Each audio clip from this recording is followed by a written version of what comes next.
Это программа «Актуальное интервью», в студии Юрий Осипов. Здравствуйте. 12 ноября, в День Якутии, на международной выставке форуме «Россия» на ВДНХ в столице страны Москве состоится презентация 8-х международных спортивных игр «Дети Азии». В рамках презентации состоится стратегическая сессия «Дети Азии. Начало побед». Международная выставка «Форум Россия» проводится по поручению президента Владимира Путина с 4 ноября этого года по 12 апреля следующего. Сегодня поговорим о предстоящей выставке в Москве. Наша гостья в студии Айталина Божидонова, руководитель службы культурных программ, дирекции по подготовке и проведению 8-х международных спортивных игр «Дети Азии».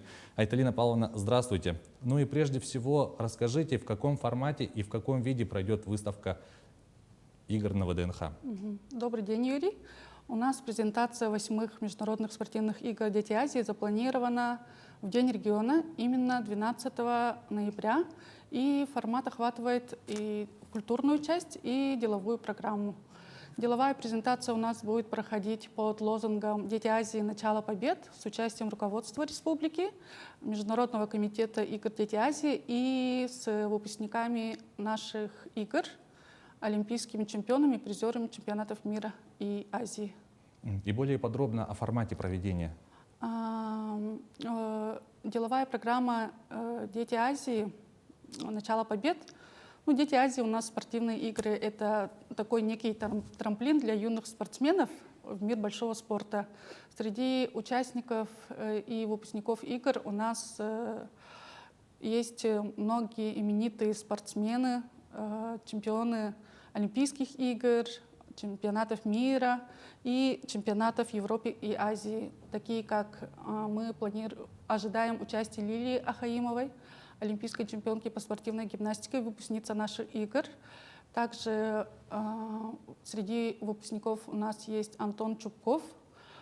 Антон является рекордсменом мира на 200 метров по плаванию брасом. Также Мирей Акшалов, спортсмен из Казахстана, чемпион мира и Азии. Также будут обсуждены вопросы по развитию детского спорта, а также определение приоритетных путей развития детского спорта, пропаганда здорового образа жизни для подрастающего поколения во всем азиатском континенте. И вот говоря об этом, в чем суть стратегической сессии? У нас будут 3 вопроса. Это трамплин в мир большого спорта, пути развития детского спорта на территории Азии и возможности продвижения здорового образа жизни для детей. И все это будет презентацией предстоящих игр. Вот давайте поговорим о подготовке к ним, как они сейчас проходят. Сейчас наша дирекция игр активно погружена в работу по подготовке к играм самим. И все идет по всем направлениям, в том числе по аккредитации, по питанию, по проживанию гостей и участников. Также идет подготовка по безопасности, продвижение, СМИ и, конечно же, спортивная, культурная программа. Также мы активно готовим наши объекты. Везде в спортивных объектах сейчас идет ремонт. И в целом идут работы по благоустройству города в целом. И также параллельно мы проводим презентацию игр на спортивных площадках, на форумах, не только в России, но и за пределами. А проходят ли какие-нибудь мероприятия в рамках подготовки в регионе? И в частности в Якутске? Да. По продвижению игр? Да, конечно, мы сейчас активно работаем. Сейчас у нас дети записываются, не только дети от 16 лет, записываются на dobro.rf, все желающие волонтерить записываются до 12 декабря включительно, и мы будем потом отбирать всех. Талисманы игр, 8-х игр «Мамонтенок» и «Бурундук». Когда будут определены их имена и почему, собственно, именно они были выбраны? В следующем году у нас будут талисманами определены «Мамонтенок» и «Бурундук» путем онлайн-голосования всеобщего.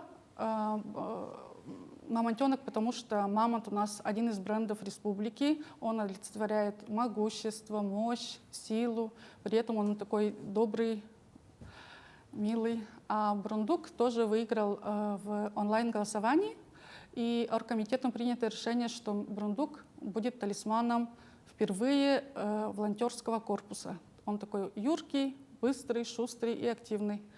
Имена тоже сейчас проходят онлайн-голосование в соцсети ВКонтакте у главы республики и в сообществе детей Азии, где мы можем, и все желающие могут принять участие по определению имени. Есть определенный перечень, тоже, который мы выбирали по большинству голосов онлайн-голосованием, и кто скоро совсем узнаем, как будем их называть, И их вот имена определяться. мы знаем, что сейчас уже есть несколько имен, из которых выбираются, собственно, те имена, которые будут присуждены. И вот можете озвучить эти имена? У нас мамонтенок — это мальчик, бурундучок — девочка. И бурундук у нас есть 3 имена, которых Ника, Лена и Саина. А мамонтенок у нас мальчик — это Модун, есть имя, Айхал предложили и Элей. Скоро узнаем. И еще раз о том, как эти имена будут выбраны. Сейчас вот идет голосование ВКонтакте в соцсети у главы республики. У нас в сообществе игр «Дети Азии» тоже ВКонтакте и в Телеграм-канале. Каждый может зайти, который зарегистрирован ВКонтакте, и проголосовать за понравившееся имя. Потом по большинству голосов определим в ближайшее время. Вот вы уже упомянули о волонтерах, да, это одна из неотъемлемых частей игр. Мы знаем, что в следующем году будет привлечено более 1900 волонтеров. И известно, из каких стран они будут. Сейчас, вот, как я ранее говорила, на сайте dobro.rf идет запись. Все желающие от 16 лет могут записаться. Планируем, что будут участвовать более 1500 волонтеров. И буквально на днях на форуме «Россия спортивная держава» мы подписали меморандум о взаимодействии в сфере волонтерства с Департаментом физической культуры и спорта с Республикой Кыргызстан. И будем работать по подготовке, по возможному участию волонтеров из Киргизии. И вот возвращаясь к тому, с чего начали, да, к выставке на ВДНХ, готовится ли что-нибудь еще в рамках проведения презентации? Первая презентация игр пройдет 12 ноября в День региона, но представлены мы будем от начала до конца, до окончания форума выставки, это до апреля. И будут у нас представлены имиджевые видеоролики, также будут какие-то активности, и ближе к весне мы тоже планируем какую-нибудь такую презентацию массовую, может, культурную, какую-нибудь интересную. Обязательно анонсируем это. И вот в рамках игр, может, вы немножко расскажете, планируется ли что-то массовое, культурное в рамках игр? Открытие, закрытие, какие планы? Да, мы сейчас активно готовимся, культурную программу активно готовим и спортивную. У нас, конечно же, будет церемония открытия и закрытия, где все будет очень красиво, мы надеемся. Но это пока в работе. И хотим удивить, конечно, всех наших гостей и всех зрителей, которые будут смотреть. Ну и вот, говоря об этом в последний раз, игры были проведены в Якутске еще в 2016 году, и сейчас, спустя 8 лет, они возвращаются. И вот в рамках этого возвращения есть ли какие-нибудь планы? Да, у нас в марте будет эстафета передачи огня.